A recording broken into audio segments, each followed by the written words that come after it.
嗱，其實咧好多香港人咧都最想聽到一樣嘢㗎啦，澳洲公司擔保咗嚟澳洲翻工，然後咧咁啊起碼慳咗唔使讀書移民咁麻煩啦，係咪？又要2年再3年或4年，直接482再轉186，2年搞掂。但係問題就係有好多嘢大家冇諗得好清楚，究竟你個具體風險喺邊度，同埋點解公司要願意擔保你啊？即刻同你講清楚啦！大家好，歡迎嚟到和睦移民律師事務所嘅 YouTube Channel， 又係我啦 Johnny。嗱，咁聽到 sponsorship 咁聽落話好似即刻可以嚟澳洲留低啊，跟住之後 PR 在望啊，跟住之後唔使189104991啊，一切都一帆風順，有啲 quit 埋份工買埋樓添，真係呢個真係 very good。你今集我就想同大家具體講清楚啊，澳洲公司點解要擔保人啦？點解有 offer 都未必成功啦？香港人最容易忽略咗啲乜啦？當然啦，我哋條片去到最後都整咗個懶人包俾你嘅，咁費事大家問嚟問去揾嚟揾去咁頭痕啦，係咪？睇完條片你自己攞。澳洲公司點解係擔保呢？其實因為擔保嚟講嘅話，對於澳洲公司唔係一件小事，其實都幾麻煩。嗱，錢係一回事啦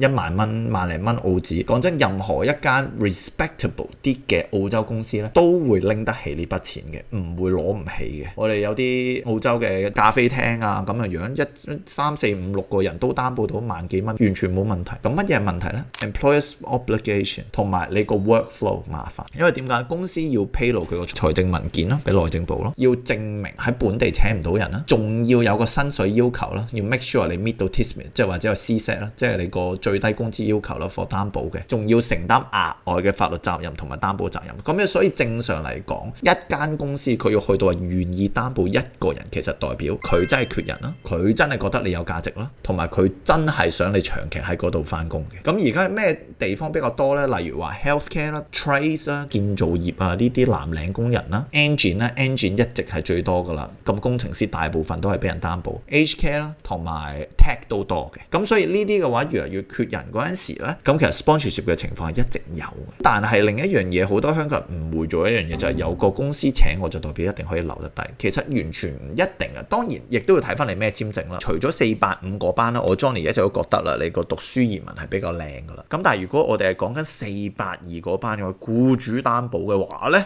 移民局仲會問啦，你個 occupation 係咩？你個 salary 係咩啦？你 company background 啦？你 business operation？你個 position 係咪 genuine？ 咁甚至問埋你公司規模啊、營運狀況啊，之前有冇擔保過人啊？擔保過幾多個人啊？有冇俾人擔保過？有冇一啲 adverse information？ 例如稅局唔中意啊呢一集。其實好多嘢你以為係問緊自己，但係其實都係問緊公司本身。擔保嚟講嘅最重要嘅嘢係喺公司，而擔保最大嘅風險都係喺公司。香港人其實咧就成日 miss out 咗一樣嘢嘅，太遲先開始規劃。因為例如話你485先至開始去揾路，但係真正你好多 sponsorship， 即係我哋做啦，和睦移民律師事務所嘅平靚正法讀書移民服務啦，我哋幫好多香港人去做讀書移民。你以為真係俾筆錢我哋幫你做個簽證咁簡單？梗係唔係啦。後邊你嚟到呢度，你有 skill set， 有僱主要擔保你，我即刻幫你搞掂咗。有好多香港人好多 client， 佢連書都未讀完，我哋就幫佢 transit 咗入咗去 PR 噶啦。呢個陣時好過你坐喺度真係 out 啦，係咪 on the spot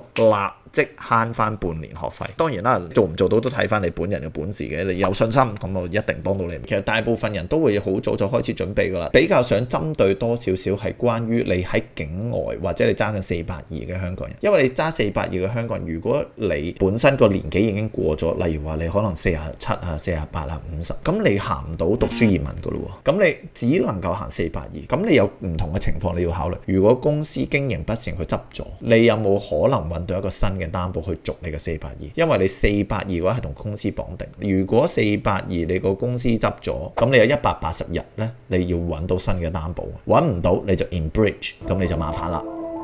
你唔想 breach 咗個簽證逗留條件噶嘛？嗱，遞解出境就唔會嘅，即係比較少嘅。澳洲好少真係俾人撻咗你嘅，可能入抽格唔會。但係你影響咗你個簽證，搞到你個簽證花咗，後邊批簽證又麻煩咗。所以呢啲係要小心。即係最重要嗰樣嘢就係後邊你行緊嗰條路，好似你公司究竟穩唔穩陣啊？會唔會去到後邊公司倒閉啊？我哋都有見過。唔知點解一個簡簡單公司就特登要擔保20幾30個香港人，然後公司就執咗笠，咁成扎人就半天吊啦，即係幫啲員工拆咗啲問題，僱主就好似拍拍屁股就走咗啦。咁所以呢個亦都係一個比較大嘅問題咧。咁但係有啲人我哋救唔到，都50幾啦，唔識英文，屋買咗，老婆仔女全部喺晒度，住唔到去學生簽證，公司執咗，佢個482仲爭1年，咁呢個就真係危乎，就真係有可能叫做移民失敗啦。簡單嚟講，其實最重要就係你做482啊，或者做186，係個僱主會幫你俾埋，或者話有可能唔俾，但係我個 fundamental 都會希望話